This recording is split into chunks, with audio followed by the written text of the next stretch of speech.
All right, it is 6:30, so I'm going to call to order a meeting of the Oregon School District Board of Education. It is Monday, November 11th, and we are here at the OSD Innovation Center at Oregon High School. Katie, could you please call the roll? Ms. Bijak? Here. Dr. Bush? Here. Ms. Garrison? Yes. Dr. Lakuta? Here. Mr. Pankratz? Present. Ms. Wright? Here. Ms. Flanagan? Yes, board does have a quorum. On our agenda first, proof of notice. We have proof of notice, so we are good to go there. Thanks, Katie.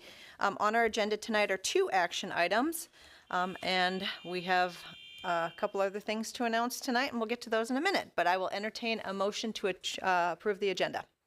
I'll do that. I'll second. All right, we have a motion and a second. All those in favor, please say aye. Aye. Any opposed? Motion carries 7-0. Okay, we have our consent calendar tonight, and I will read the following donations. We have a donation of $1,020 for students in need at Prairie View Elementary from the Karate America, Oregon, and then a $451 donation for student cold weather needs from Brooklyn Methodist Church. So we thank those individuals and entities for those donations to the Oregon School District. And then we do have one resignation. They're all resignations of note, but this one is a bigger one a little bit. Mr. Pliner has announced that he is resigning at the end of this school year. So we will, as the school year comes to a close, we will make sure we have some recognition there for all of our staff members who are resigning, as well as Mr. Pliner. So just wanted to make sure the community was aware of that resignation. I know communication has gone out.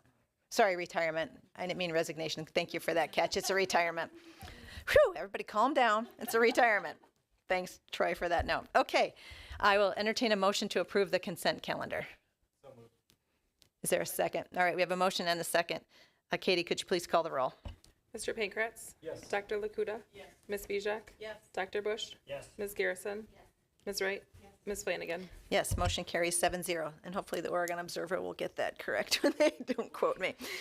All right, moving on to B, information items, public comment. Is anyone here for public comment? All right, we don't have anybody registered, correct? Okay, one more time, is anyone here for public comment? Okay, moving on to the OEA report. Is anyone here from the OEA? Guess not. And then student, we do not have a student tonight either, so we've got to get on that. We've got to get our students here to the board meetings this year. All right, moving on to C, action items. First is the approval of the 2024-2027 Library Media Education Plan. Dr. Bergstrom could not be here this evening, so I'm going to turn that over to John Tanner. All right, thank you. I had the privilege of participating in the library media plan, and so I'm going to give you an overview of it tonight.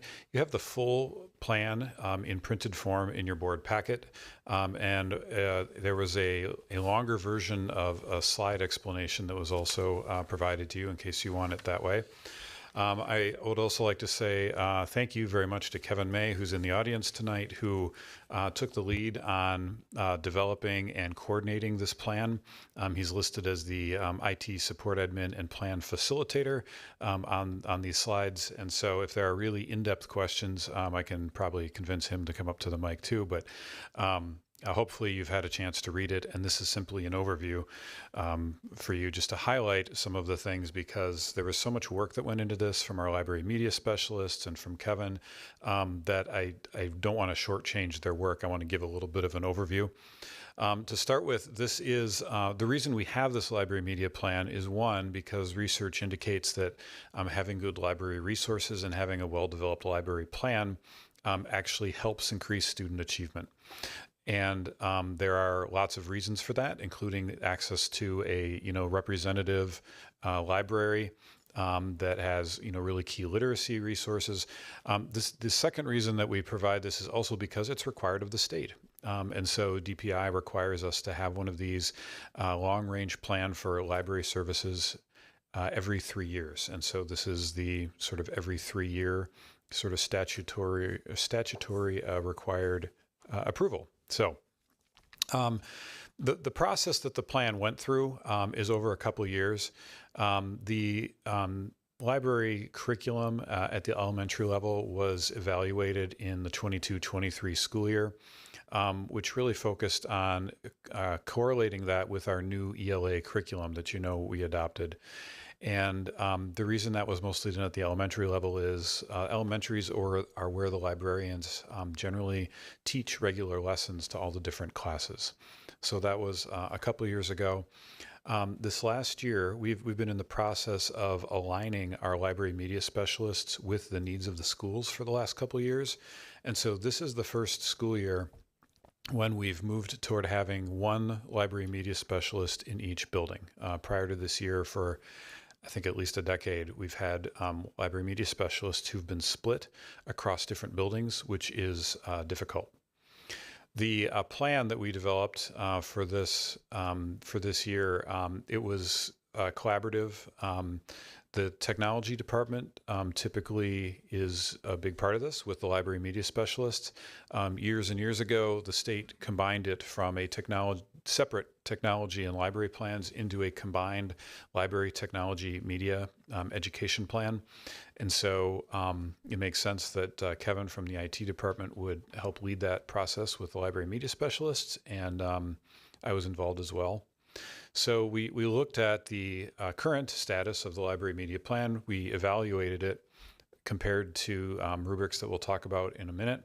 And we looked at the student impact and held multiple sessions to develop what is a really updated plan that really is aligned to the district initiatives and specifically to help our literacy. So the goals that came from this are really to promote reading and lifelong learning, which should be no surprise. That's very typical of a library media plan, to provide a space and curate resources for the development of the whole child, which really aligns to the whole child emphasis and the values of the district, to facilitate equitable access to resources for all students and staff, and to create an environment for student-centered instruction. So those are all goals that we did over a portion of meetings in the spring of 2024. And we really looked at those values. They're based on the mission, the vision, the portrait of a graduate, and our 5 core values. I'm not going to go into detail on this, but there are self-evaluations that were conducted And so there are rubrics from DPI that they provide to say, okay, here are the important components. How are you doing on them? It also might be interesting to note that in our educator effectiveness evaluations, the library media specialist rubric is very different from the teacher rubric because the library media specialists do different things. And that role has evolved over time. So now there's much more of an emphasis on electronic resources, critical thinking, evaluation of text, and like use of online databases, things like that. So our evaluations that were conducted by the library media specialist showed that we have a lot of areas of strength in domains 1, 2, and 4, which are talking about the learner and learning, the content that is in the libraries, and the professional responsibility of the librarians. The areas that needed some more, the organization and access, giving students access to schools, or to the resources in the schools. The parts that could use a little bit more development were domains 3 and 4, which was the instructional practices and the professional responsibility and leadership. And that's one of the reasons why we changed to having a dedicated library media specialist at each school, was because it was very difficult for a single library media specialist to service 2 schools and actually have the time in like a 30-minute block to be able to teach a lesson about, the operation of the library, the way to access digital resources, and be able to, really get into that and have students have time to find books and check them out. So that's one of the reasons why we changed to that. And so as we were looking at this, we kind of took the guidance from 2 tools. The information technology literacy standards are sort of they're the core of everything, like we do with our curriculum is always about the standards. And then we use those self-evaluation domains. And we really wanted all of the students who are engaged in the library media program to be able to be proficient in what those standards say they're going to be able to do, which is generally being fluent in information, not only in print, but also in electronic format, and being able to critically evaluate resources and make meaning with them. So using those standards, we made some changes, like I mentioned. And so we had sort of disjointed schedules because at each building we had, a few years ago, we had a part-time person doing library media in the K-8 buildings, and we had a part-time person teaching technology skills also in the K-8 buildings. And those were very disjointed.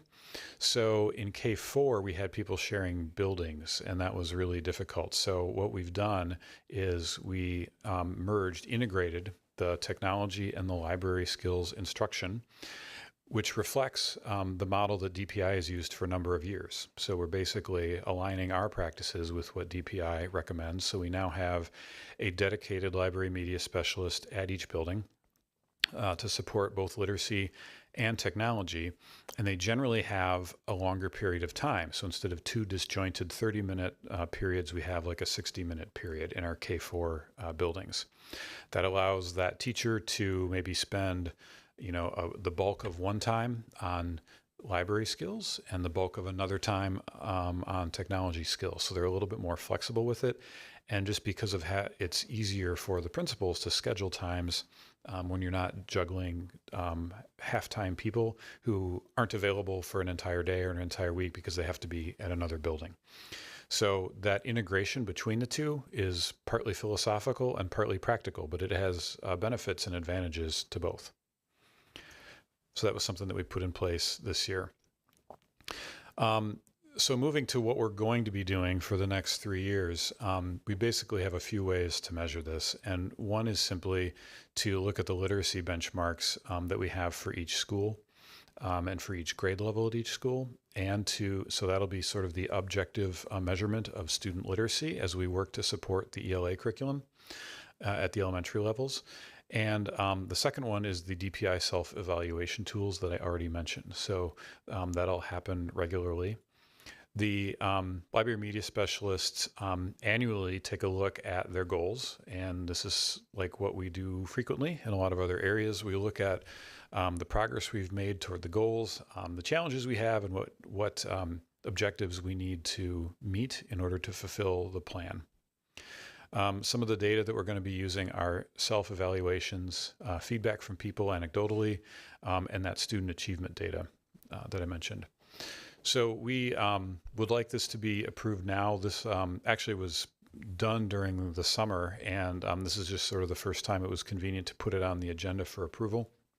And then this will be implemented over the next couple of years, and then in the fall of 2026, we will reconvene to work on another 3-year plan that will finalize in July of 2027. That'll take us all the way to 2030, which sounds kind of crazy. So that's basically the plan. You've seen the big details, or the plethora of details in the written plan, but basically we're just asking you to approve this to be compliant with the state legislature, and we'd be happy to answer any questions that you have at this point. Okay, like Mr. Tanner said, we had a chance to, in our board packet, to review the full comprehensive library plan, so I'll open the floor up for questions. Heather? Thank you, John, for going through this and for sending the slides as well in advance. My one question is there any budgetary impact to the change, to any of this plan that is different from what we've discussed in budget plans to begin with? No, we were able to already navigate that, and so we reallocated positions, and so we're neutral on changes. Go ahead, Leslie. So mine kind of is sort of a follow-up, but not exactly so much on the budgetary, more on the equitable use of resources. And I'm looking at your slide, I think it's number 8, the OSD Library Media Centers, how it's set up. Mm-hmm. And I appreciate the fact that we now all have a 1 FTE for elementary school. But I'm curious about what it looks like here at Rome Corners in middle school, where we're only doing a half, and what kind of thought process went behind how you allocated the resources that we do have, I guess, to make sure that we're being equitable across all our schools. Right. Yeah, so I shouldn't say traditionally. The way that we did it is basically that at K4 is where that literacy instruction component happens a lot more. And so at the middle school and Rome Corners, because they're the upper grades, we have less FTE there because they're not teaching lessons in the same frequency and predictable way that they are at the elementaries, where they're generally in the rotation.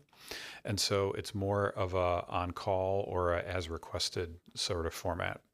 So the emphasis was to to focus it on the elementaries, to say we need that time to both work with the teachers, support the ELA, the elementary ELA curriculum, and provide sort of the management of the library services. That goes away a little bit at the upper grades. The reason we have a full-time at the high school is just because of the sheer number and volume that it's such a larger school than the elementary than the middle school and Rome Corners. And then the other backup with that is that, like, I'm curious at the middle school, where we see the dip in our grades and our students' performance, has there been any thought process of utilizing more of the library specialists to assist with some of that lagging development, or does that not really work into the plan? We've been exploring ways to do that. That hasn't been the primary emphasis on the plan because the root cause analysis that we looked at tended to be more toward the actual curriculum and the instruction in some of the structured literacy and foundational literacy skills, which happens at the younger grades and has become sort of a lingering effect into the middle school, rather than a shortage of access to materials. It's also just harder with coordinating the meeting times and because you've got so many more students at a particular grade level there. But the library media specialist there has made inroads into teaching in the classes, like going into English classrooms, doing like book talks and talking about how to select books, highlighting some things, and providing also some really cool instruction for students about how to think critically about things in the classrooms. And so that's an emphasis she's made to move into the classrooms more and try to support more literacy, getting kids just reading more. But that's sort of separate from an intentional focus on the root cause that we've identified for the decrease in the standardized test scores. Mary, go ahead. John, in the slides that I was looking at before the meeting, there was a discussion of changing the title from library media specialist to library media and technology specialist. But on the slide as well, there are paras that support each of those two functions. So maybe you can help me understand the vision. Are we looking for individuals who have different skills, or is this simply a reflection of skills that they already have that they have been relying on, or are they using like the para who is a technology para to actually do the technology? Does that make sense? Yeah. Okay. Kevin, feel free to or correct me if I'm wrong, but we've had library paras and technology paras at each building to help and support, which has been sort of traditional. The technology paras have been, I would say, enhanced in the last few years as they've been less building based, and like Kevin led the move to have them be more part of the IT team and be the first contact for technology support throughout the entire building. So there's sort of more of an arm of the technology department to do first line troubleshooting, tech support, and provision of devices for kids. So they're much more building based rather than, I mean, they're housed in the library and they help out with that, but that's not kind of their primary thing. The library technology media specialist, I guess, title, that's actually been an evolution over the past, I'd say probably like 2 decades, to become more and more of a technology and literacy type person. In fact, probably 15 years ago when I met with some people from UW-Madison's library school, I described what we had a position at the time called a information technology literacy teacher, and I described that, and she's like, oh, well, that should be what the librarians do. That's what we are training our people to do now. I was like, oh, okay. So that's actually been more of an evolution of their training, is that they are actually trained in those things now. So when you send people, and there is a difference. So there are some librarians who are very experienced who've had to sort of like up their game on some of the technology. Plus, technology keeps changing at a breakneck pace, so it's hard to stay abreast of it. But the ones who've gone through library media specialist certification and gotten their degrees in it more recently, that's really a foundational part of the training that they receive. So it's really just more of a reflection and an updating of the position for the way that we get information in the world now, which is not as much text-based, hard copy-based as it is like online-based with visual media and on the web and things like that. So then do all of our library media specialists meet what the criteria that you're envisioning as an LMTS FTE? We're working on that. Okay. We actually have a few of them now. We've had a lot of turnover recently, and so we have a few who are operating under a provisional license while they're getting their degree, their librarian degree. People who have been classroom teachers in the past and want to shift. So we're in the process. Not all of them have the license yet, so we're operating under that provisional license for that. And then one follow-on question from Leslie's question around support at the middle school. I mean, this is something that we've talked about quite a bit. Is there any thought that having more educational sessions with the middle school students could help supplement and improve their not just their scores, but really their understanding, their comprehension? Yeah, it's certainly something that we've thought about. It hasn't been where we've like put our primary emphasis on it, but yeah, more of that is good. And actually, Jackie at the middle school is really great at that. She's an excellent teacher and a relatively new library media specialist, although she went through a training just a couple of years ago. And so she really likes doing the collaboration with the teachers, and so that's definitely an area that we are exploring. It just hasn't been where we've really targeted our focus, but yeah, we'll certainly keep looking at that and figure out ways. I mean, anything we can do to increase the amount of literacy instruction that we're getting into students is good. So we'll keep pursuing that as well. All right, any other questions? Okay, hearing none, I'll entertain a motion. All right, we have a motion and a second to approve the 2024-2027 Library Media Education Plan. Is there any further discussion? All right, seeing none. Katie, could you please call the roll? Ms. Garrison? Dr. Lakuda? Yes. Ms. Bijak? Yes. Dr. Bush? Yes. Mr. Pankratz? Yes. Ms. Wright? Yes. Ms. Flanagan? Yes, motion carries 7-0. Thank you, John. And I just Okay. want to say thank you again to Kevin and the library media specialist because they put a ton of work into this with some really, really excellent thinking looking toward the future. Great, thank you. All right, moving on to action item 2, which is the cancellation of the November 25th and the December 23rd board meetings. Those fall on the holiday weeks, so we wanted to make sure that we gave staff a little bit of a break those weeks, and I know some board members are not going to be around. So it is by statute that we have to have the second Tuesday, but we don't have to have the Monday. I'm having an issue tonight. Fourth Monday. But we do always like to have that as a motion in our board meetings to make sure that we've noticed those cancellations and have a vote on that. So I will entertain a motion for that purpose. I move to cancel the November 25th and December 23rd board meetings. All right, do we have a second? All right, we have a motion and a second. Any further discussion on those Monday nights? All right, Katie, could you please call the roll? Ms. Wright? Yes. Ms. Garrison? Yes. Ms. Bijak? Yes. Dr. Bush? Yes. Dr. Lakuda? Yes. Mr. Pankratz? Yes. Ms. Flanagan? Yes, motion carries 7-0. Okay, moving on to D, discussion items. Committee reports. So we'll go to our committee chairs. First is Vision Steering. That's Heather. Sorry, our next meeting is November 20th, a week from Wednesday. Okay, great. And then policy, which is Mary.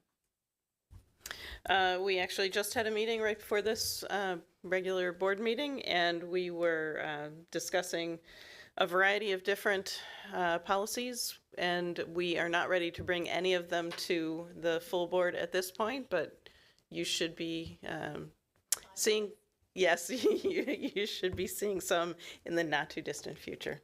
All right, thanks, Mary. Okay, moving on to E, information items. The first is the Orchard Project Summary. So I'm going to turn it over to John, and he's going to introduce Dr. Tempty.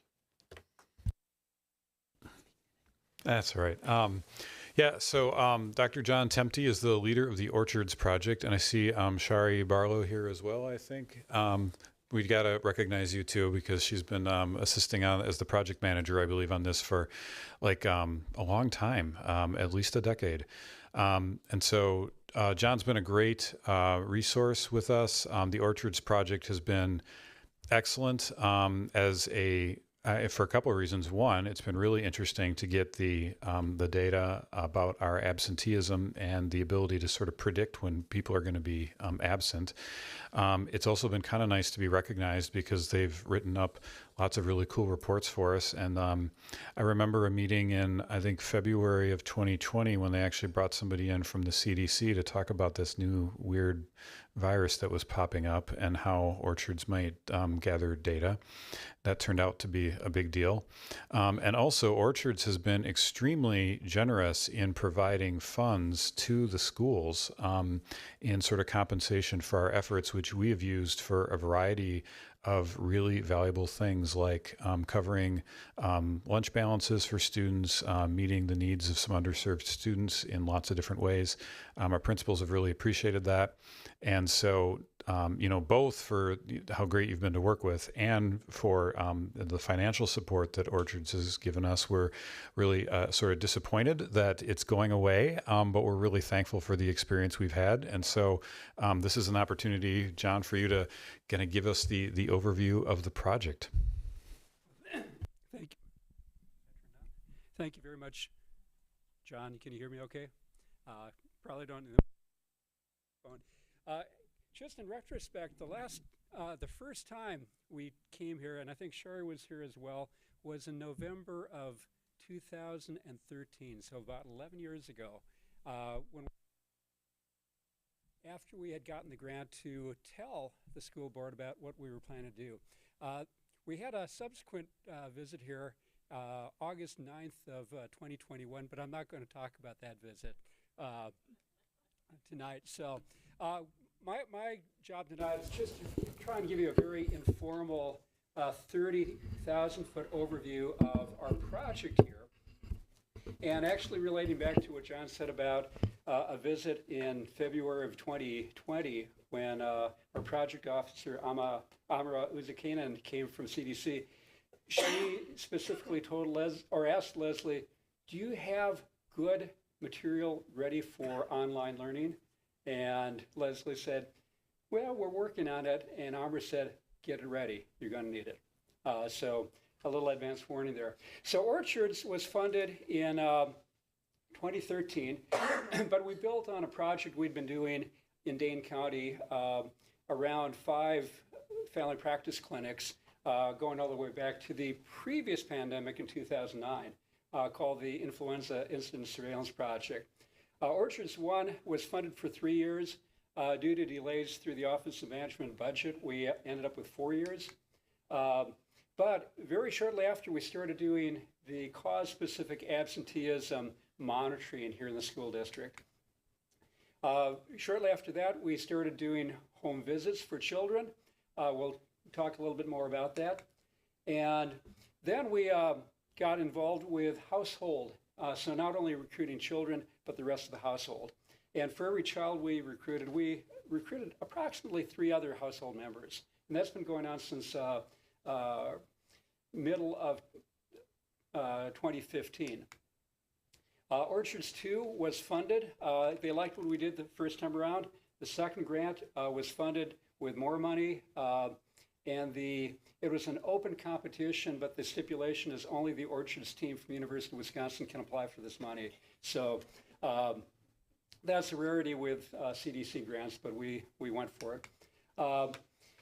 We started doing more and more whole genome sequencing where we're able to slice and dice the viruses and look at the genetic fingerprint of the viruses.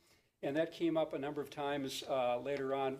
I'll just give, for example, we were able to detect a child in the district who had influenza twice, 36 days apart. And it was the same strain, the same subtype of virus, but there were genetic differences indicating she was infected twice. And that had never been seen before in the world. We were able to use data in Orchards to look backward in time to the benefit of influenza vaccine using, instead of a clinic-based population, a community-based. We started a project called GROWS, which was meant to be a 1-year project. We recruited 200 households in the community to report weekly to us. We paid them for a year. We started in right around Thanksgiving of 2019. Very fortuitous because we were there before the pandemic. It turned out that this went until this past August. We paid people once, they kept on reporting, and over the 4 years, 94% of the reports that could have been made were made. It's unbelievable in terms of the enthusiasm from the community. The pandemic, obviously up there in the blue, happened in the middle of this. We got funded for Orchards 3 for another 3 years. And then finally, we did a project called Harvest, which was aimed at school faculty and staff and their families, asking the question, can we monitor for viruses in that platform? I just want to give you some quick numbers here, and hopefully I can read it from this far off. But over the time we've been working with you, 8 of our staff have gone on to get their MPH degrees. We've had 4 of our staff go on, get into medical school. We've had almost 3,816 children participated in Harvest and over 9,000 family members. And Sherry, correct me if I'm wrong here, I don't think we've gotten a single complaint. Okay. We've had no complaints. We've had no reports that we've had to make to our institutional review board for protocol violations or anything like that. It's gone very, very well. We've ended up with 18 scientific papers and peer-reviewed journals, over 57 presentations at national and international conferences. And I'm not going to dwell on this very much, but the results from the Oregon School District have been published in very, very good journals throughout the country and also Europe. I'm just giving you a smattering of these the papers out there. But I want just to show you that we've presented results not only in the U.S. and Canada, but in Ireland, in Australia, 2 separate times back in 2019, and again just 3 weeks ago. And then the Red Dot in Hong Kong is our sister program. It's the only other group in the world that's doing a lot of high-level absenteeism work in schools. All right.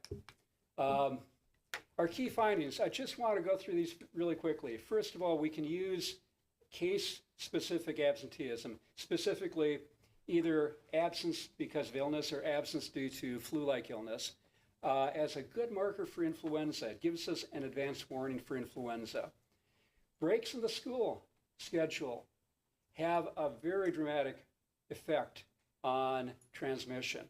We find that after a 9 to 16 day break, such as Christmas or spring break, we'll find flu-like illness dropping by 50% with that break. And shorter breaks also appear to be working along that line. The closure of schools, which was really controversial, had an incredibly profound effect. And we can answer that through that Groves data. But we found a near total reduction of influenza and a very, very rapid decline in all respiratory infections in the Oregon community. Just one of the other notes out there is influenza B, the Yamagata strain, went extinct during the pandemic. And why was that? That was through masking and distancing. It just couldn't keep up. Careful reopening of the schools, which you guys did in the fall of 2020, we saw no discernible increase in any respiratory infections in the community. So the approach to using hybrid education, distancing in the classroom, and masking allowed the community to keep healthy. School health offices and our wonderful school nurses and the health aides serve as a wonderful site for detection of respiratory viruses, and that program is still going at this point.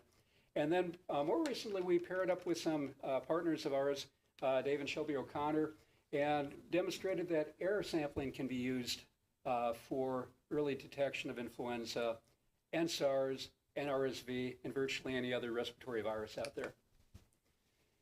Other interesting findings, I alluded to this child who had influenza A H3N2 twice within one season. We had the very first documented household transmission of SARS-CoV-2 in Wisconsin. At the time, people were saying, children don't transmit this, children can't get this. We showed that actually one of the first household cases was in Wisconsin in March of 2020, very early on. And not only the child picked it up at school, and at least we think child picked it up at school, brought it home, mom got sick, dad got sick, the mother ran an in-home daycare, didn't take any time off, was around infants. This is how pandemics get going, okay? We were, in this country, 3 of the first 10 cases reported in the CDC's journal of rapid reacquisition of COVID. This was in that Delta to Omicron period. And actually, it turns out three brothers in the same family got it twice. And then we've recently, our latest publication was showing how household transmission has actually declined throughout the pandemic, even though the virus becomes more transmissible. In this district, it actually transmitted less, and that's probably because of learning. We have a really high vaccination rate in Oregon and in Dane County, but behavioral change vaccine and previous infection really made it less transmissible. Just a couple other things, as John alluded to, over the years, we have transferred $256,000 to the school district. And through gift cards to families, it's been about $209,000. And the majority of those have been in the form of gift cards to local business. And then in terms of public health, we're still contributing. Whether you know this or not, but we still have the absenteeism system going. That's a relatively cheap thing, and we really appreciate all the work John did early on, and now the IT staff to keep this going. And let me just show you a couple things here. First of all, this is from the Oregon Observer, just mentioning the return of funding. And to be honest, I think we provided about 10% of our direct costs went directly back to the community. The rapid testing is still going. This shows 2023 and 2024. So in our health offices, there's the rapid testing available to students and staff. And we'll see how that keeps on going. We've had a very generous supply of equipment from our partners at Quidel Corporation that have provided in-kind funding for research in the past. And then I have to note that Becky McCabe was Wisconsin's School Nurse of the Year. And I have no idea if Shari's letter had anything to do with this, but Becky was very instrumental in helping out with orchards from the beginning. And then the last I'm going to show you is just our Dane County Respiratory Illness Dashboard, which is part of Public Health Medicine in Dane County. They use school absences. If you get on that website to bring this up, one of the click tabs over on the right is school absences. And basically, this is the Oregon School District. It's anonymized within the website, but this is your data showing illness-related absences. And the caveat, the line down below says, when lots of students are getting sick, research has shown that levels of the flu in the surrounding community increase about a week later. And that's one of our primary findings. So last thing, I want to just leave you with this. The green bars go all the way back to our first year. And those are the number of days of absence per student per year. And the green is for a flu-like illness. And was pretty steady, and it disappeared entirely for 2 years during the pandemic. And then it bounced back with a little bit of vengeance. And last year, it leveled back off to where it was. So students lose about 0.4 of a day each. When we look at, in orange, the COVID-related absence, during the worst year, so 2021, the average student in the school district lost 4 days of school. And if you think back at that time, it wasn't that they were sick, they were infected, they were quarantining, they were isolating, but on average, that was a big cost. If you look at the red, and this is where I think it gets a little more concerning, the average child was hitting about 3 days of absence per year because of illness. It actually dropped down in I have to be careful, I think it's 2020. It jumped up after that, and it has stayed up. It's slowly coming down, but behavior has changed. And maybe the most worrisome one for me is in the blue. That's total absenteeism. And before pandemic, it was about 15 days per student per year. And we have to be careful. The way we define an absent day is if they're not present for the whole day, we consider that an absence. So it's not necessarily the full amount of time. But what happened is it dropped down during the pandemic, and then it jumped up to almost 25, and it stayed the same. And I just looked at our data for this year, and it's still up there. So just one of those worries. So I'm going to finish up here just saying that it took a lot of our villages to pull this off. Various partners within our school, within the State Lab of Hygiene, extending up to Marshfield Clinic, the village here definitely. We worked with people in the veterinary school, within pathology, and so on and so forth. And then I've been blessed with a wonderful team. We had a wonderful send-off in August at the Firefly. It was going to be at Triangle Park, but it was a thunderstormy day, so we moved inside, and it worked out fine. And this is just last one, our team. So thanks to the school board for letting us do this. Thanks to the Oregon School District and to the wonderful population around here in Oregon and Brooklyn and Fitchburg and everywhere in between. So thank you much. And if you have any questions, I'm happy to answer. And if not, that's fine. Great. I'll open up the floor. Does anyone have any questions? Go ahead, Mary. So John, first, I love the programs. I think our family participated both in orchards and groves, and it was really interesting to see the data as it was coming out. The question I have for you is, so I was also very interested when the air sampling started, and is that going to continue, or has that also come to a close? I think that it's still ongoing in the schools here.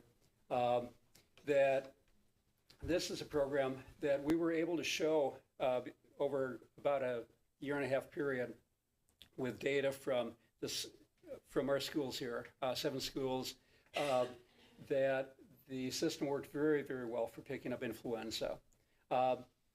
The comparison between different methods, and we looked at absenteeism, we looked at direct sampling from orchards children, we looked at the school health office rapid testing, and we looked at air sampling, and they all told us the same story with flu. The story wasn't quite so good with COVID because COVID was there all the time. We didn't have a week when we weren't detecting COVID somewhere. And so, long and short, it looked really promising. This was actually published in JAMA, which is a very good journal. And we've subsequently now been able to expand that over 2 full academic years, looking at 10 different surveillance methods, all aimed at the same population here, and very similar results to what I just mentioned. But as far as we know, that's going to continue. That's under a NIH grant to Dave and Shelby O'Connor.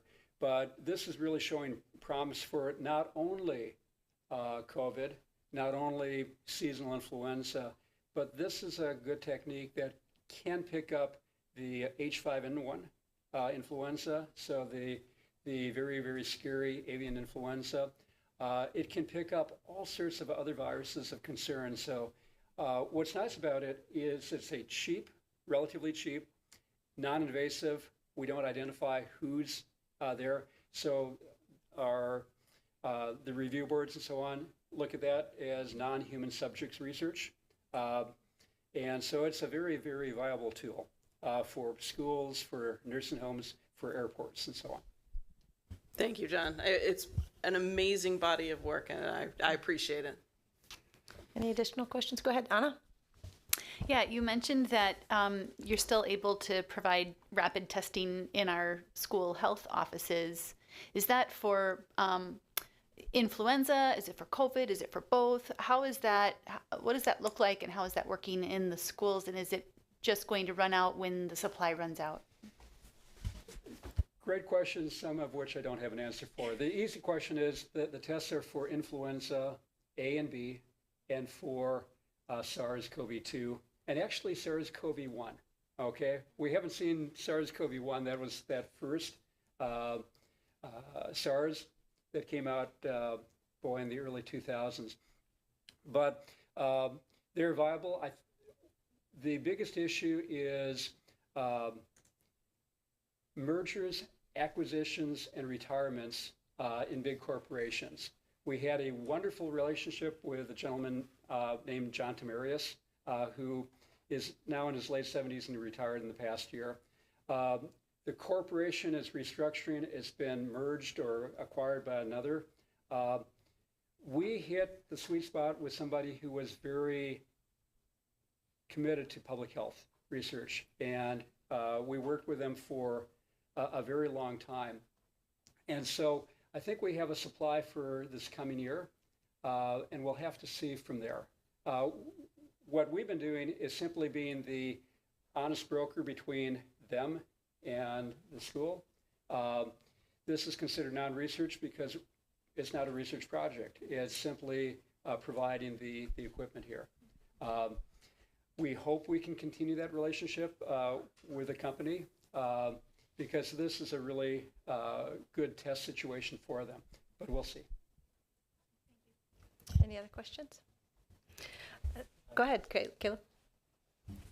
So one thing that I think is really great, this is an absolutely amazing program, but one thing I think is really great about this program is the kind of citizen science component of it, in that the families did the testing. And in our, I mean, Dr. Chubby, you probably know this, but our house we're big proponents of public health. And our kids were very into the swabbing and all of that stuff and the science.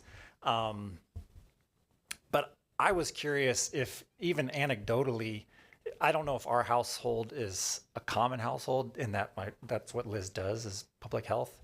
I don't know if you have any like anecdotal or any feedback that you got from families that also spoke to that kind of enthusiasm, or like the fact that maybe there were kids that were getting involved in this and like seeing this as something that they could see themselves doing down the road, kind of as a first exposure to this kind of work. Well, I have many anecdotes. One, the daughter of one of the laboratorians at the state lab went to school here. She came through, and she's now doing her MPH, and she is very, very interested in, and she wasn't even included on that one slide when I said her 8 MPH. So we've had that. As a primary care physician, I was aware fairly early on when we started getting the word that, the Orchards people provide better care than our doctors do, okay? And all we did is, at that time, we were going into the home, getting a sample and giving people results within an hour or two.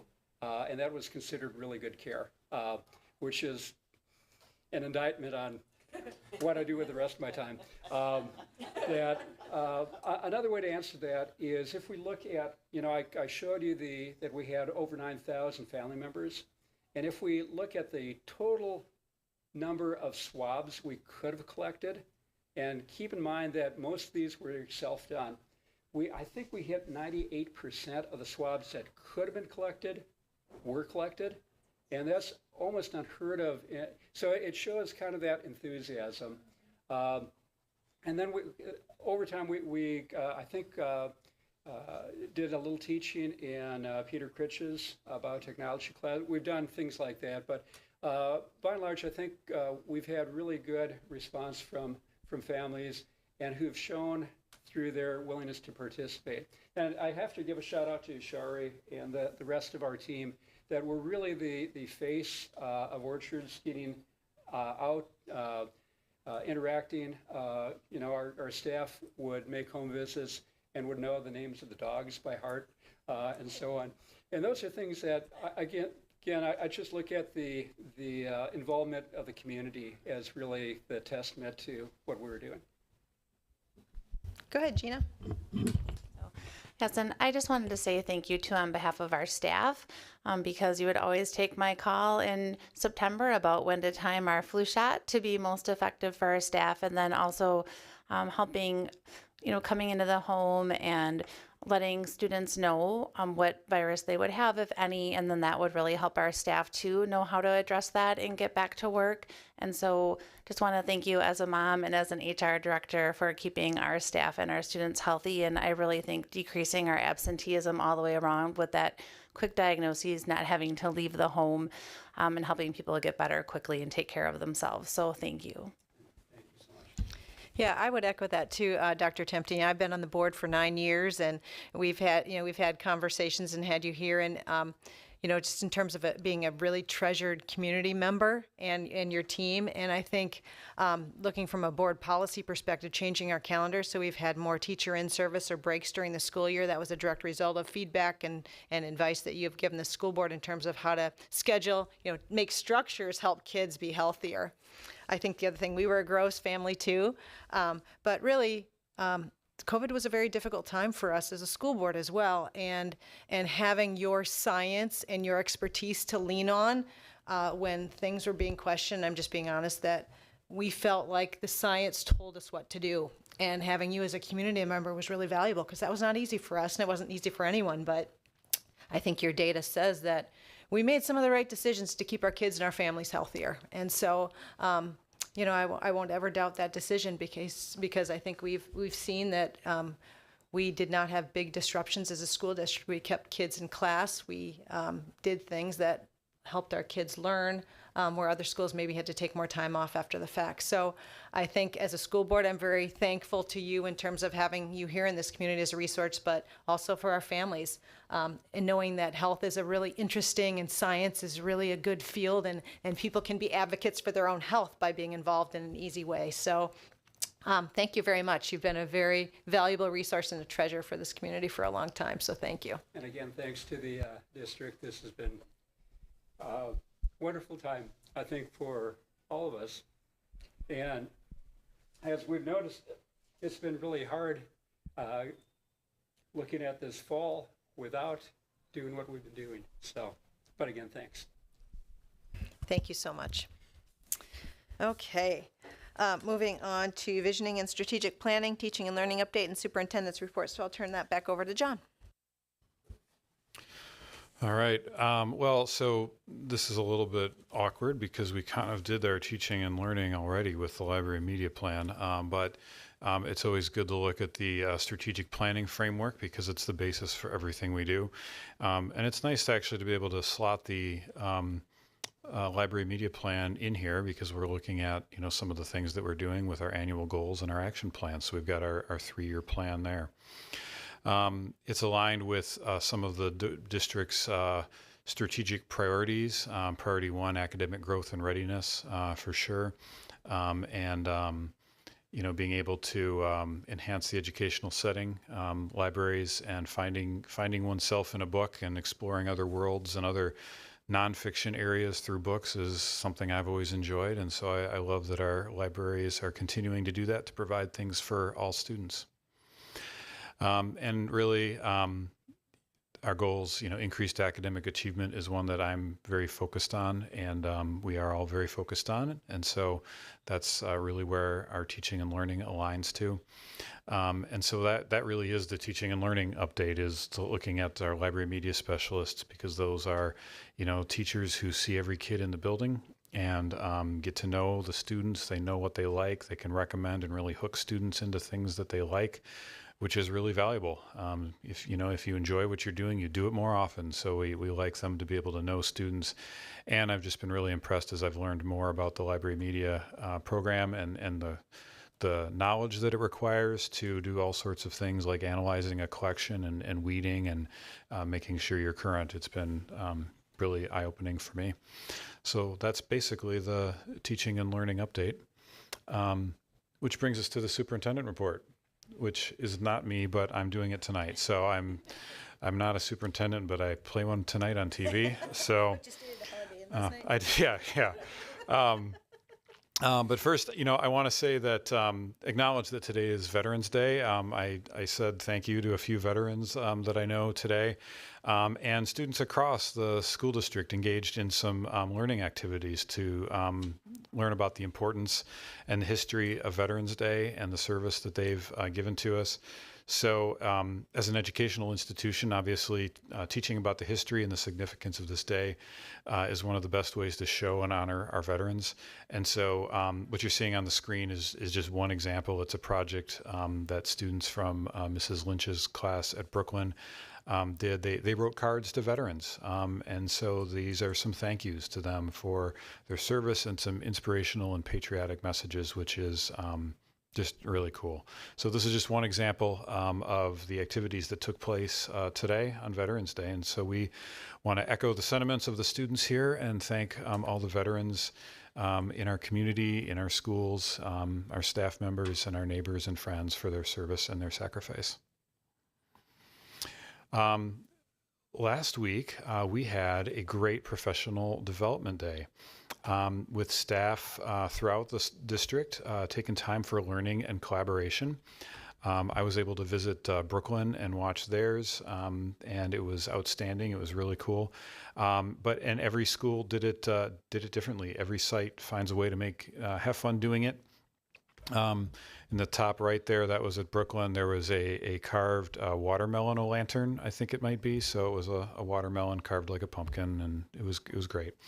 That was just a nice little thing of creativity. But the sense of culture that you get with teachers collaborating is great. So we're really grateful to be part of a district that values the professional development for the staff, and that we have those days during the school year to learn from each other, to collaborate. You see smiles on people's faces in these slides, and it's great. Our school counselors, this is them in the picture, excluding the guy in the pink, is it pink coat? I don't know. Anyway, the ones, fuchsia, I'm not good at colors. I only know like the 10 that are in the Crayola pack, but yeah, so our school counselors are there wearing the school counselor shirts, but they recently attended the Wisconsin School Counselor Association conference, where they had the opportunity to learn about the latest trends and knowledge in school counseling, collaborate with other school counselors from around the state, and hear from experts in current practices, best practices. And they got a keynote with the conference keynote speaker. So a guy got a photo with the keynote speaker, so that's him. So we're really proud that our counselors are so dedicated to their own professional learning to be the best for our students. Another great set of folks. It is this week is National School Psychology Week. So we want to recognize our great OSD school psychologists, and we want to thank you for everything you do to support our students. We really appreciate it. And this was a really fun one. Mike Derrick, art teacher at the high school, got a really fun welcome with a special guest at a recent staff meeting. Bucky Badger was in the house to celebrate Mike. He was selected as a recipient of the WEA Outstanding Educator Award. He was one of 10 educators throughout Wisconsin selected for the honor, so quite an honor. And a special bonus for him as an award recipient, Mike will be recognized during an upcoming UW-Madison football game. And he is quite a football fan, so that will be fun. Hopefully it won't be super cold if it's a late November one. But congratulations to Mike. That's a really big honor. Moving on, we have a photo here of kindergartners in Mrs. Smith's class at Netherwood Knoll Elementary. They've been working on building their understanding of perspective through the lens of toys and play as part of our English curriculum. So first, in this lesson, students listened to the text Have Fun, Molly Lou Mellon by author Patti LaVelle. It's a story about a child using their imagination to have fun. So students then became designers as they imagined a new toy that they could make from recyclables that were brought from home. Students' perspectives about toys changed as they made their toys instead of purchasing them. And some designers kept to their original design while others made adjustments along the way, which I think is really cool as part of that iterative design process that we teach them about. So very, very cool activity from Mrs. Smith's class. Here's another voting day one. So third graders in Ms. Jansen's class at Prairie View Elementary learned about our democratic process by voting in their classroom. This is a great example of relevant learning experiences. I love their little ballot box. It's super tiny, but it's very cute. All right. RCI they kicked off the long weekend on a high note after celebrating a school-wide self-awareness assembly.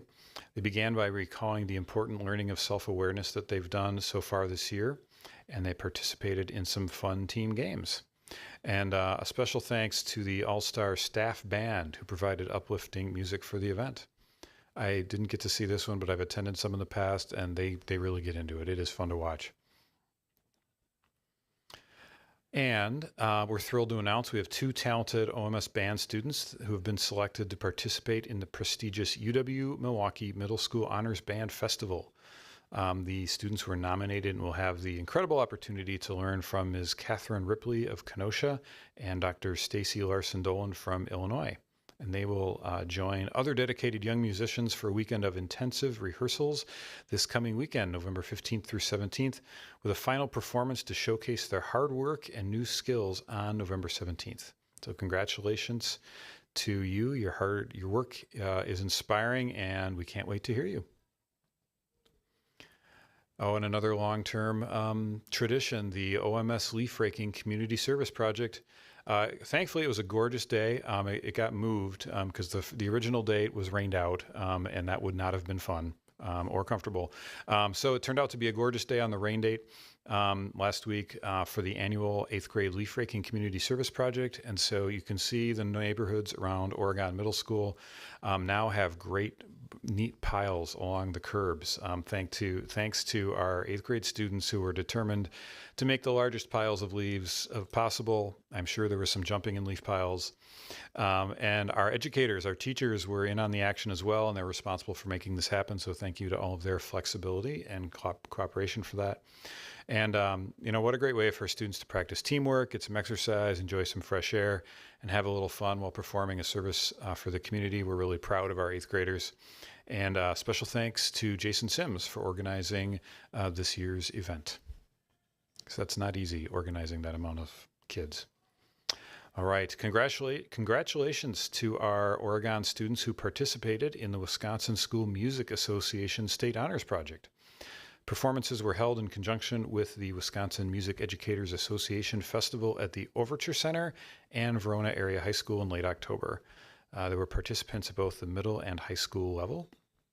And the WSMA State Honors Project is a very cool opportunity, and we are very proud of them. Speaking of other kinds of music, the OSD Drumming Ensemble is preparing for a concert. They're getting ready because a concert is happening. The ensemble is composed of students in grades 5 through 12, so a big age range of students, and they're led by Megan Wheatman, who this is a real passion area for her. So the group explores Ghanaian and Afro-Cuban music by playing it on drums, xylophones, recorders, and other instruments. Members learn communication, listening, cooperative teamwork skills, and respect for others. They're working together to write a piece for this concert called Shifting Sands, and they arranged Bye Bye Bye by NSYNC. So, that's worth going to for that. So if you want to see them and hear an arrangement of Bye Bye Bye on a drumming ensemble, then you should come out to their concert on November 14th. So it's coming up on Thursday, right? Yeah, 6:30 p.m. at Forest Edge. So it's going to be a fantastic show. Another performance, the German Electro Swing Band at OHS. My student came home, my son, and he was like, yeah, we got to see this band. And we did. I'm like, who was it? Like, I don't know. Apparently they're huge in Germany. I'm like, okay. So they had the privilege of hosting Friedrich Rau and his Electro Swing Band from Germany. So they were there all day and included workshops for students and a concert. So they were able to learn about German history, the songwriting process, how to collect sounds to use as beats, and the featured song on their newest album, Brückenbauen, which is for build bridges, apparently. I do not speak German, but if somebody does, apparently that's what it's translated as. So after the concert, students were able to take pictures with the band, get their autographs, and the band said they enjoyed working with the students and getting to experience the cultural exchange. And they were also impressed with our school facilities and the kindness they were shown. So special thanks to Wisconsin chapter of the American Association of Teachers of German and to Simply Saxony for making the event possible. Here's a group of students from Oregon High School that had a great day attending the College Matters Forum at UW-Madison. During the day, students learned how to research universities they might like to attend, and they heard about college life, academic tips, and advice from a panel of current college students. And we want to give a big congratulations to athletes who've recently been named to the 2024-25 Badger Large All-Conference teams. As you can see, OHS has representatives on either the first team, second teams, or honorable mentions for a whole bunch of sports: soccer, football, cross country, golf, and volleyball. So we are proud of them, and we love watching them play. It has been a good season to watch everybody play. And our swim team, congratulations to our swimming superheroes. They got that golden hour light there, don't they, in that photo? That was nice. The team placed third at sectionals this past Saturday at Sun Prairie West with some great times. You can find the results on the WIA website if you want to take a look. We've got some really, really excellent swimmers. And next up, this coming weekend, they will be at the D1 State Meet in Waukesha. So best of luck, everybody. Good luck. Switching over to drama, the OHS students put on a fantastic production of Macbeth this past weekend, although set in a different era, it looks like, from the costumes. All students, from the performers to the stage crew to student lighting experts, worked really hard on this challenging piece, so we're very proud of their performance. Congratulations on another amazing production, and thanks to Mike Doucette and Ms. Hoyer for producing. Mr. Doucette directed it, and Marcia Hoyer produced it. So thanks to them, because that is a lot of work too. And as usual, remember to tune into the OSD podcast, where you, the most recent one featured cast members from that production of Macbeth. And that is it. All right. Well done, John. Thank you. Nice. Okay, moving on to F, closing future agenda. Because we did vote to not have the second meeting in November, we will not meet again until December 9th. I will not be here, so Trustee Vice President, you can have this seat if you'd like. And next up is checkout. I'll go around the room. Anyone have anything for checkout? Leslie? I just wanted to say that, like you showed the picture of the drumming ensemble from Miss Women's. My kids, all three of them, have in the past participated in that, and it is an excellent program. And just a plug for community ed, because Miss Women is now offering an adult version of the same drumming class. So if all of you people who have felt like you missed out on learning how to drum, now is your chance. There you go. All right, Caleb, you want to drum? You got up? Is that persuasive? I'm going to drum. No, so today's Veterans Day. It's also, and always has been, my mom's birthday. So it would be my mom's birthday. I lost my mom 12 years ago. She got cancer and died very suddenly. And I just wanted to say happy birthday to my mom, but also recognize that I'm kind of here because of my mom and my dad. They were both educators. My mom was a lifelong early childhood educator and worked for years and years and years in Head Start programs in the Alton, Illinois area. And I know that I am, as the person that I am today, and I'm sitting here today as a member of the school board because of my mom and my dad. But I don't want to get too personal, but I just wanted to say happy birthday to my mom. It's always a hard day for me. And so I just wanted to say happy birthday to my mom and that she's missed. That's sweet. Anna? Mary? Heather? All right. I will entertain a motion to adjourn. I'll make that motion to adjourn. Is there a second? Because I was on every motion. Yeah, you two were like the motion over here. All right, all those in favor, please say aye. Any opposed? Motion carries 7-0. We are adjourned at 7:42. Thank you, everyone.